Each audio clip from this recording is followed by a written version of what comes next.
stopped it. Where's the puck? It came loose on the other side. To kind of hint at what we were talking about of the evolution of hockey, I think it is evolving. I mean, LFA, we've played 2 games this year. We won 4-2 and we won 5-1, and I was upset after both games just because it didn't feel like a hockey game to me. We weren't throwing hits. We weren't really blocking shots, but we are so fast on the outside, and we have such strong puck movement, and we score. And I'll walk into the locker room after, and they'll be like, "Coach, we won." I'm like, yeah, but it doesn't feel like we won. Like, why is no one bruised? That's like, why so interesting that you say that. Because I'm like, my second favorite sport is probably soccer or football if you're from literally anywhere else on the planet. And one of, like, the prototypical, like, best teams ever was, like, the old Barcelona teams, right? When Messi was young, they had Xavi there, they had Suarez, they had Neymar was young, they had all these guys. And they won games. I know soccer is different, but they won games because the other team never touched the ball. Yeah. Basically.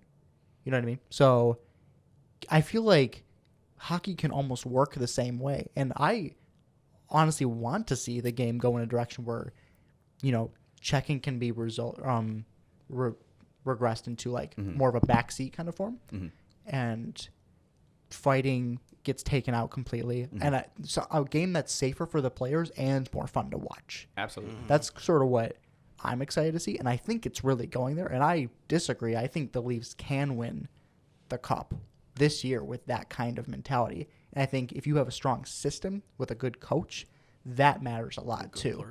Good players, good team. So I don't know. What do you think about that?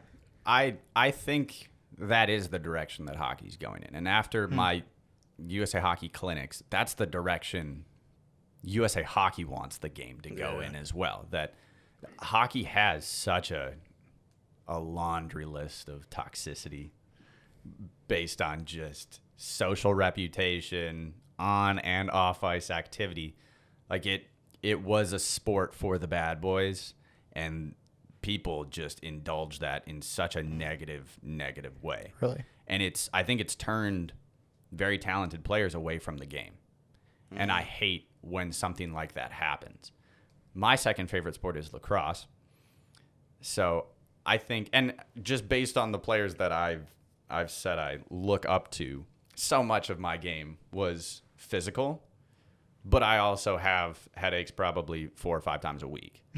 Like, oh my gosh. Like I think that if my future child plays hockey, I don't want them to play in the same way that I did, because so much of my body hurts. That's insane. Like, I have arthritis in all 4 limbs for varying reasons, almost all related to hockey. Bro, how do you, like... See, that's what I'm saying. Like, I left because it's, like, ridiculous. Like, how do you, knowing your experience that's screwed up your body that much, like, go out there and be like, oh, I'm upset that my guys didn't throw hits and stuff like that. You know what I mean? Yeah, like, that's crazy. I think that they were very, very quick to change my mentality, to see how happy they were, to see, especially after a year of just sheer hell, to see them be so connected and so just kind of excited about that victory changed my heart. And I think that's probably a generational gap that happens with each transition. I mean, if you look at the argument of grandfathering in face shields, people were up in arms about having to wear a face shield. And for the life of me, I don't understand why. Like, why that would be what you care about in hockey, that you have a piece of plastic in front of your eyes protecting your face. And I think if hockey down the road started requiring cages or bubbles at the professional level, people would be up in arms, and I still wouldn't really care, because that was never, if hockey is only about how little you can protect yourself, I would never understand it. But I think for me, like, my role was kind of that grinder playmaker. I wasn't the guy in the slot. Right. I wasn't putting up unbelievable goals. But I would say my assists were pretty high because I was always the first forechecker in the corner, which was always completed with a hit. So I think for me to see someone do what I did by simply lifting a stick and kind of nimbly throwing the puck in the slot, maybe part of me is like, wish I did that. Like, maybe I could have been playing longer if I had reevaluated how I play. And I mean, if you watch, what's it called? Tough Guy. It's Bob Probert's documentary that his wife made. You get these players like Ty Domi and these fighters who've been aggressive NHL players, and they are just in shambles. The sport has completely deteriorated them. Yeah.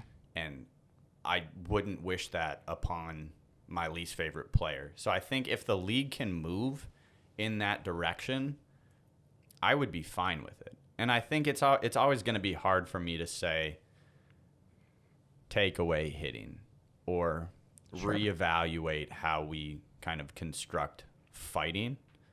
But I mean, the brain damage and just the physical atrocities that have been associated with fighting,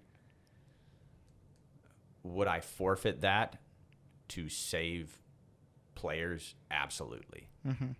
Yeah. If I were in that position, would I put myself in that situation in order to win a game for my team? Absolutely. And I think that's where the pushback kind of starts to float, is that, like I mentioned, you have people who have a mindset of just whatever it takes.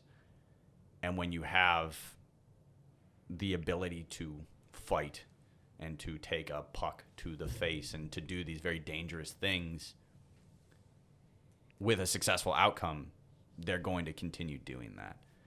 Now, I think if the league makes changes, which I believe that they should, I think that Sure. we've made steps with our boarding penalties. We've made steps with our hitting from behind. We've made steps with fighting at junior levels. And I think that's very good.